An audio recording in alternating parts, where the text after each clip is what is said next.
नमस्कार. आज मी व्हिडिओ घेऊन आलो आहे महालय अर्थात पितृपक्ष शंका निरसन.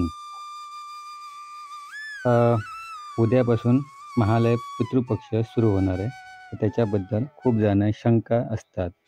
तर त्या शंका निरसन करण्याचा आज हा व्हिडिओ आहे. तर त्याच्यात काही प्रश्न आहेत आणि त्याची उत्तरं अशोक काका कुलकर्णी पाचेगावकर यांनी दिलेली आहेत. तर पहिला प्रश्न आहे, पितृपक्षात श्राद्ध कुणाचे व कसे करावे? त्याचं उत्तर आहे, भाद्रपद प्रतिपदेपासून अमावस्येपर्यंत प्रतिदिन महालय श्राद्ध करावे असे शास्त्रवचन आहे. पण ते शक्य नसल्यास ज्या तिथीला आपला पिता मृत झाला असेल त्या दिवशी या पक्षात सर्व पितरांच्या उद्देशाने महालय श्राद्ध करण्याचा परिपाठ आहे. हे श्राद्ध पितृत्रयी पिता, पितामह, प्रपितामह, मातृत्रयी माता, पितामही, प्रपितामही, सापत्न्य माता, मातामह आईचे वडील, मातृपितामह, प्रपितामह, मातामही आईची आई, मातृपितामही, प्रपितामही, पत्नी, पुत्र, कन्या, पितृत्व म्हणजे काका, मातुल म्हणजे मामा, बंधू, आत्या, मावशी, बहीण, जावई, सासरा, आचार्य, उपाध्याय, गुरु, मित्र, शिष्य या सर्वांच्या प्रीत्यर्थ करायचे असते. जे कोणी जिवंत असतील ते वगळून इतरांच्या नावाचा उल्लेख करावा. प्रश्न क्रमांक 2, चालू वर्षात घरातील व्यक्ती मृत झाली असल्यास महालय श्राद्ध करता येते का? त्याचं उत्तर आहे नाही. मृत व्यक्तीस 1 वर्ष पूर्ण झाल्याशिवाय त्या व्यक्तीचे महालय श्राद्ध करता येत नाही. परंतु आई वडील सोडून इतर कोणीही मृत झाले तरीही आई वडिलांचे महालय करता येते. त्यात घरातील इतर या वर्षी मृत झालेल्या व्यक्तीचे नाव घेऊ नये. प्रश्न क्रमांक 3, घरात सवाष्ण मृत झाली असल्यास कोणत्या दिवशी श्राद्ध करावे? त्याचं उत्तर आहे, सवाष्ण व्यक्ती मृत होऊन 1 वर्ष पूर्ण झाल्यानंतर पितृपक्षात अविधवा नवमी म्हणजेच भाद्रपद कृष्ण नवमी या दिवशी श्राद्ध करता येते.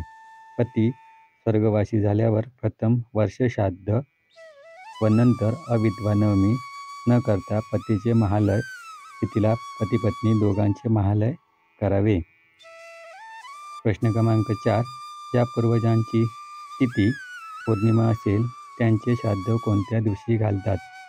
त्याचं उत्तर अष्टमी, द्वादशी किंवा सर्व पितृ अमावस्येला घालतात. प्रश्न क्रमांक 5, त्यांचा मृत्यू हा घातपाताने झाला असेल किंवा आत्महत्या केली असेल, शस्त्राने घात झाला असेल त्यांचे श्राद्ध कोणत्या तिथीस घालावे? त्याचं उत्तर आहे, शस्त्रदहित श्राद्ध भाद्रपद कृष्ण चतुर्दशी या तिथीला घालावे. प्रश्न क्रमांक 6, संन्यासी किंवा घर सोडून गेलेल्या व्यक्तीचे श्राद्ध कोणत्या तिथीस घालावे? उत्तर, अशा व्यक्तींचे श्राद्ध भाद्रपद कृष्ण द्वादशीला घालतात. प्रश्न क्रमांक 7, पितरांची तिथी माहीत नसल्यास कोणत्या दिवशी श्राद्ध करावे? उत्तर, भाद्रपद कृष्ण द्वादशी किंवा अमावस्या, सर्व पितरी अमावस्या या दिवशी सर्व पितरांचे ज्ञात व अज्ञात यांचे श्राद्ध घालता येते. प्रश्न क्रमांक 8, काही कारणामुळे पितृपक्षात श्राद्ध करणे शक्य झाले नाही तर ते कधी करावे? त्याचं उत्तर, सूर्य तुळ राशीत असेपर्यंत म्हणजे 15 नोव्हेंबर 2024 पर्यंत महालय करू शकता. प्रश्न क्रमांक 9, श्राद्ध घालताना नैवेद्य मंडल कसे घालावे? त्याचं उत्तर आहे, पाण्याचे गोल मंडल करून त्यावर नैवेद्याचे ताट मांडावे व अंगठाच्या बाजूने उलट्या दिशेने पाणी फिरवावे. प्रश्न क्रमांक 10, पत्नी रजस्वला असेल तर महालय कसे करावे? तर उत्तर, तिथीपूर्वी पत्नी रजस्वला झाली तर महालय 5 दिवसानंतर करावे किंवा सर्व पितरी अमावस्येला करावे. रजस्वला म्हणजे जर पिरियड असतील तर. प्रश्न क्रमांक 11. मातामह श्राद्ध कधी करावे? त्याचं उत्तर आहे आपल्या आईचे वडील व आईची आई यांचे तृप्तीसाठी अश्विन शुक्ल प्रतिपदा म्हणजे नवरात्रीतील पहिल्या दिवशी घटस्थापना केल्यावर दुपारी आई वडिलांकरिता मातामह श्राद्ध करावे. प्रश्न क्रमांक 12. वर्षश्राद्ध होण्यापूर्वी भरणी श्राद्ध करावे का? तर उत्तर आहे पितृपक्षातील भरणी नक्षत्रावर श्राद्ध केल्यास गयेला जाऊन श्राद्ध केल्यास जेवढे फळ मिळते तेवढे फळ मिळते. त्यानुसार भरणी श्राद्ध हे वर्षश्राद्धानंतर करावे.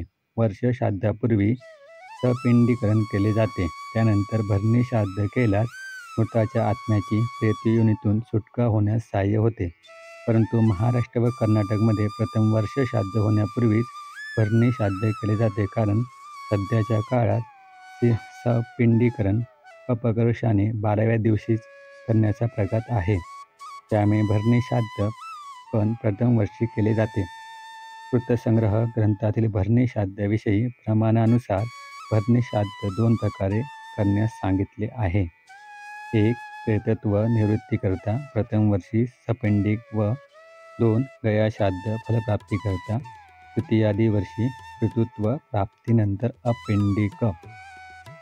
वरील वचन तर प्रथम वर्षी केवळ करा इतकेच सांगत नसून केले नाही तर प्रेतत्व जाईल असा प्रश्न उपस्थित करत असल्याने ते प्रथम वर्षी नित्य आहे हे सिद्ध होत आहे. हे श्राद्ध प्रत्येक पितृपक्षात करावे. काळानुरूप प्रचलित झालेल्या पद्धतीनुसार व्यक्ती मृत झाल्यानंतर 12व्या दिवशी सपिंडीकरण केले जाते. त्यामुळे काही शास्त्रकारांच्या मते व्यक्ती मृत झाल्यानंतर त्या वर्षी येणाऱ्या पितृपक्षामध्येच भरणी श्राद्ध केले तरी चालते. पहिल्या वर्षी शब्दपूर्ती वर्षश्राद्ध होईपर्यंत मृत व्यक्तीस प्रेतत्व असते, पितृत्व नसते. पहिल्या वर्षी त्यांना महालयातील कोणत्याही श्राद्धाचा अधिकार नसतो. असे असतानाही अगदी आवर्जून पहिल्या वर्षीच भरणी श्राद्ध केले जाते. वास्तविक भरणी श्राद्ध प्रतिवर्षी करावे अशी शास्त्रज्ञ आहे. त्यामुळे आपल्या भागातील रूढी परंपरेनुसार भरणी श्राद्ध निर्णय घ्यावा असे वाटते. प्रश्न क्रमांक 13. त्या श्राद्धाला ब्राह्मण मिळाले नाहीत वा कमी मिळाले तर काय करावे?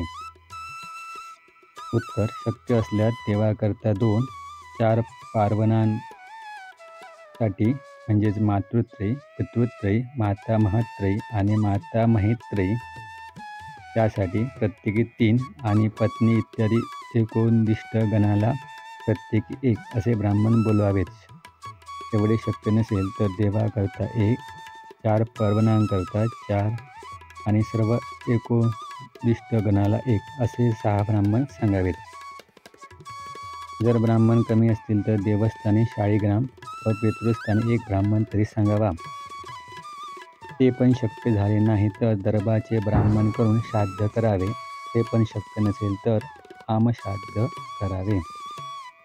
आपल्या क्षमतेनुसार धान्य, तांदूळ, तेल, तूप, साखर, बटाटे, नारळ, 1 सुपारी, 2 विड्याची पाने, 1 नाणे इत्यादी साहित्य तपकात ठेवावे. अमान्य स्थित श्री महावैष्णवे नमः हा नाममंत्र म्हणत त्यावर गंध, अक्षता, फूल आणि तुळशीचे पान एकत्रित व्हावे. ते साहित्य एखाद्या पुरोहिताला द्यावे. पुरोहित उपलब्ध नसल्यास वेद पाठशाळा, गोशाळा अथवा देवस्थान यांना दान करावे किंवा हिरण्यश्राद्ध करावे.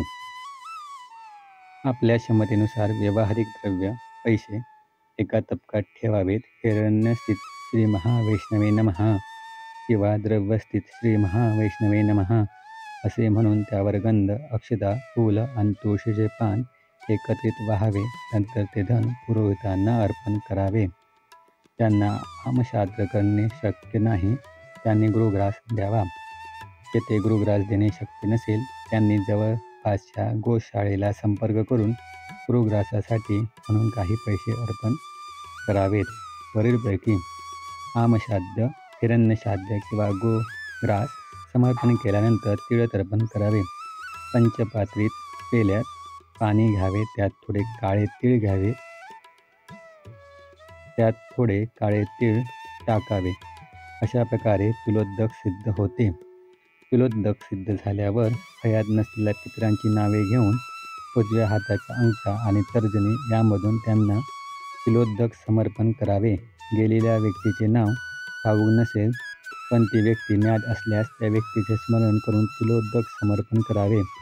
एरवी या सर्व विधीच्या वेळी पुरोहित मंत्र म्हणतात आणि आपण कृती करतो. पुरोहित उपलब्ध असल्यास त्यांना बोलावूनच पुढीलप्रमाणे विधी करावेत. एखाद्याला कोणतीही विधी करणे शक्य नसेल तर त्यांनी निदान तिळतर्पण करावे. प्रश्न क्रमांक 14.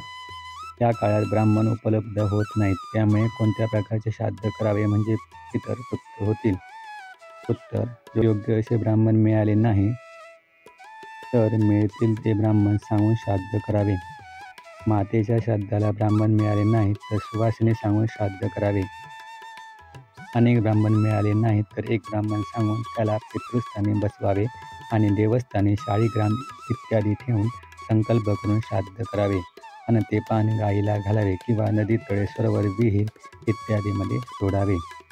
राजकार्य, कारागृहात किंवा रोग किंवा इतर काही कारणे त्यामुळे मृतांचे श्राद्ध करण्यास असमर्थ असल्यास पुत्र, शिष्य किंवा ब्राह्मण यांच्याद्वारे श्राद्ध करावे. संकल्प विधी करावा म्हणजे पिंडदानाविना बाकी सर्व विधी करावेत. ब्रह्मपर्णविधी करावा म्हणजे ब्राह्मणाला बोलावून हात पाय धुतल्यावर त्याला आसनावर बसून पंचोपचारे पूजा करून भोजन घालावे. होमश्राद्ध करावे म्हणजे द्रव्य आणि ब्राह्मण यांच्या अभावी अन्न शिजवून उदिरत तामवरह या सूक्तांची प्रत्येक रचा म्हणून होम करावा. वरील काहीही करण्यास असमर्थ असलेल्या माणसाने पुढील प्रकारे श्राद्ध करावे. उदकपूर्ण कुंभ दान द्यावा, थोडे अन्न दान द्यावे, तीळ दान द्यावेत, यथाशक्ती दक्षिणा द्यावी, यथाशक्ती धान्य द्यावे, गाईला गवत घालावे, स्नान करून तुळयुक्त पाण्याने पितृतर्पण करावे, श्राद्धाच्या तिथीला दिवशी उपवास करावा. वरीलपैकी काहीही करण्यास असमर्थ असल्यास पुढीलप्रमाणे श्राद्ध करावे. रानात जाऊन दोन्ही बाहू वर करून स्वतःच्या काखा दाखवत सूर्यादी लोकपालांना गवताची काडी दाखवून पुढीलप्रमाणे म्हणावे: माझ्याजवळ श्राद्धोपयोगी धनसंपत्ती इत्यादी काहीही नाही. मी सर्व पितरांना नमस्कार करतो. माझ्या भक्तीने माझे सर्व पितर तृप्त होत. मी माझे हात वर केले आहेत. निर्मनुष्य अरण्यात जाऊन हात वर करून मोठ्यांदा म्हणावे: मी निर्धन आणि अन्नविरहित आहे. मला पितृऋणापासून मुक्त करा.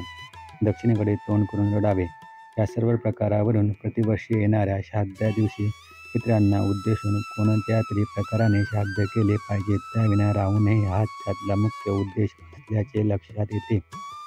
महत्त्वाची टीप: श्राद्धविधी करायला ब्राह्मण उपलब्ध नसल्यास हिंदू धर्मशास्त्रात पर्याय सांगितले आहेत. ते पर्याय भावपूर्ण केल्यास त्या श्राद्धविधीचा लाभ मिळतोच.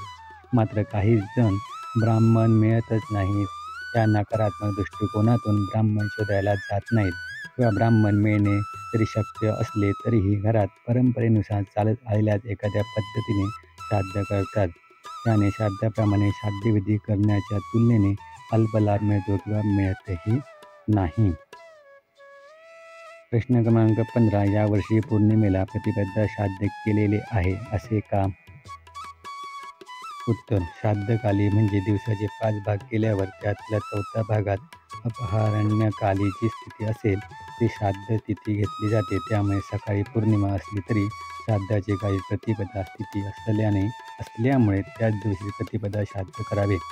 पौर्णिमा श्राद्ध मात्र September 22 Panchami, September 24 Ashtami, September 26 दशमी, सप्टेंबर 29 द्वादशी आणि ऑक्टोबर 2 सर्वपित्री अमावस्या या तारखेपैकी कोणत्याही एका दिवशी करावे.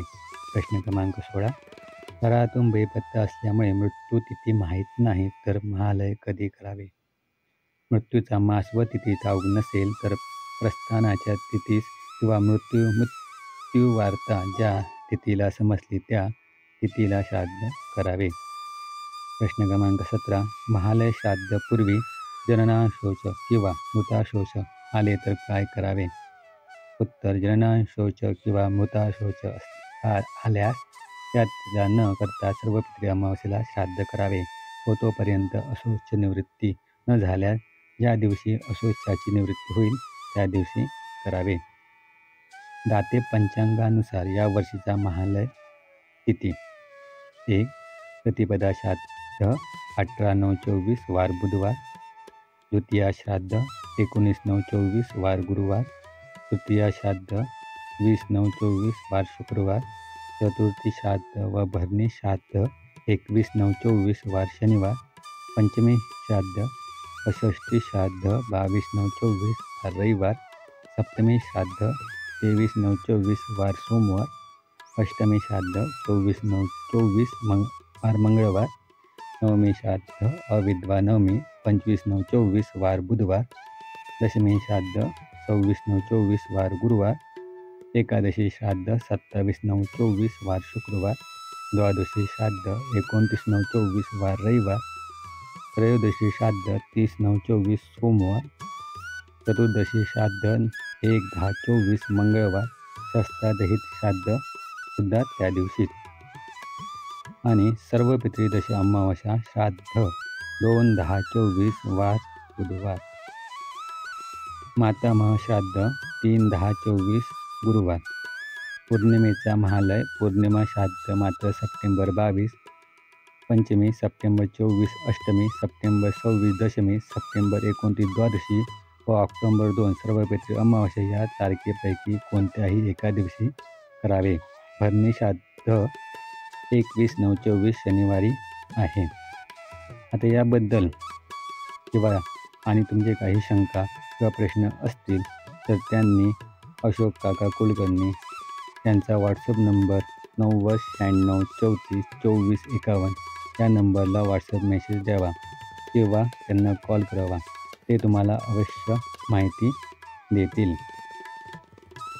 तर व्हिडिओ आवडला असेल तर व्हिडिओ जास्तीत जास्त शेअर करा आणि लाईकसुद्धा करा.